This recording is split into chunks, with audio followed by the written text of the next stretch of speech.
Bonjour, bienvenue à toutes et à tous sur Cocotte TV. Aujourd'hui, nouvelle vidéo de présentation qui porte sur une carte mère, la MSI X299 SLI, plus un des modèles X99, donc pour les nouveaux processeurs Kaby Lake X et Skylake X, qui est une des plus accessibles du marché. Accessible, puisqu'on est aux alentours d'un tarif de 280 €. Comme toujours, on va vous proposer de faire un tour complet de cette dernière. On va s'intéresser au bundle et aussi à la carte mère. C'est tout de suite, c'est maintenant, c'est sur Cocotte TV. Comme toujours, quand on vous détaille une carte mère, on commence avec le bundle. Sachez que vous allez retrouver une backplate. Donc ce qui est intéressant, c'est qu'elle est noire, c'est plutôt sympa. On va ensuite trouver un pont SLI avec un dragon. Une grosse notice d'utilisation, le guide d'installation, deux câbles SATA, un de type intégralement plat, l'autre avec une équerre à 90 degrés. Et enfin, vous allez retrouver le DVD avec tous les pilotes et tous les logiciels à destination de votre carte mère. On se lance à la découverte de cette SLI Plus en X299 par MSI. Tout d'abord, sachez qu'on a 8 ports DDR4 Quad Channel qui prennent en charge jusqu'à du 4266 MHz en OC. Ici, on va trouver un connecteur 8 pins CPU qui permettra d'alimenter le processeur en socket 2066, donc en Kaby Lake X ou en Skylake X, et on sera aidé par 9 phases d'alimentation.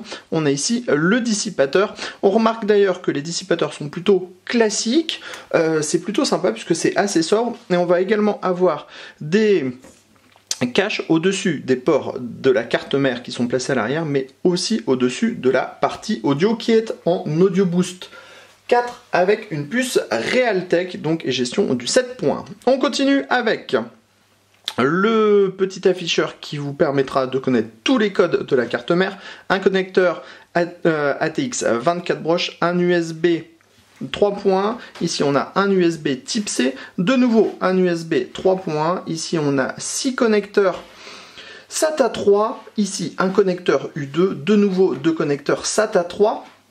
Et ensuite, on va avoir tous les petits connecteurs nécessaires pour les ventilateurs, les prises USB additionnelles, le power on, le reset, bref, tout plein de choses. Ensuite, on va directement passer à la partie PCI Express qui se retrouve ici. Sachez que la carte mère, elle est compatible avec la nouvelle technologie Intel Optane. On pourra également mettre du SSD en M2 qui sera en PCI Express à 4X, donc à 2 endroits. Sachez également que MSI nous propose un M2 Shield, donc c'est un petit radiateur en fait qui va venir se coller contre votre carte, contre votre SSD M2.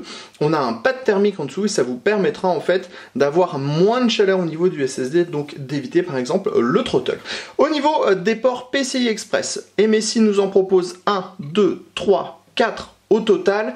Sachez que la gestion des lignes PCI Express sera selon votre processeur.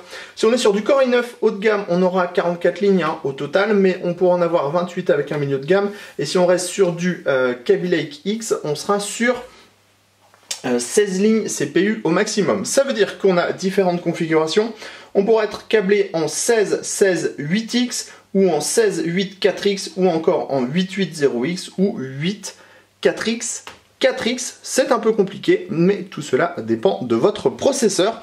Notons aussi que nous avons deux connecteurs PCI Express 1X et que les deux connecteurs principaux, ceux sur lesquels vous mettrez la plupart du temps vos cartes graphiques, puisque la carte mère est compatible SLI Crossfire, sont renforcés avec de l'acier autour des ports. Enfin, on termine sur la partie audio qui est donc ici. Comme toujours, le circuit est séparé. On a une sorte de protection au-dessus et on remarque ici tous les condensateurs spécifiques qui vous permettront d'avoir un son de meilleure qualité. On passe maintenant au connecteur du panneau arrière.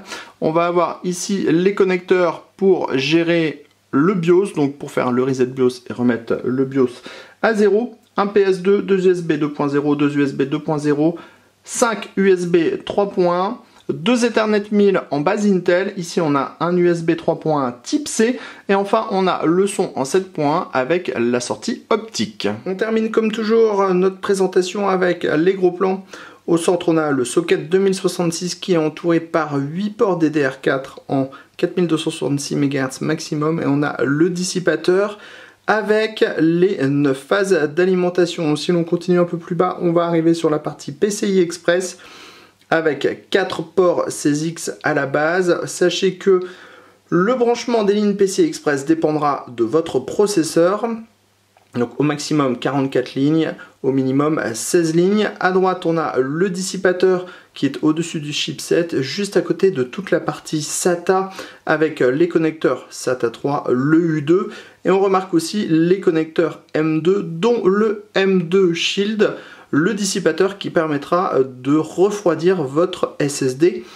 PCI Express NVMe, et enfin tout à gauche on a l'Audio Boost 4, donc la partie audio dédiée en 7 points avec une puce Realtek et des petits condensateur spécifiques. Sur ce, on se dit à très bientôt sur cocotland.com pour tous nos tests et sur Cocotte TV pour toutes nos prochaines vidéos. C'était la X299 SLI+, et on vous dit à très bientôt.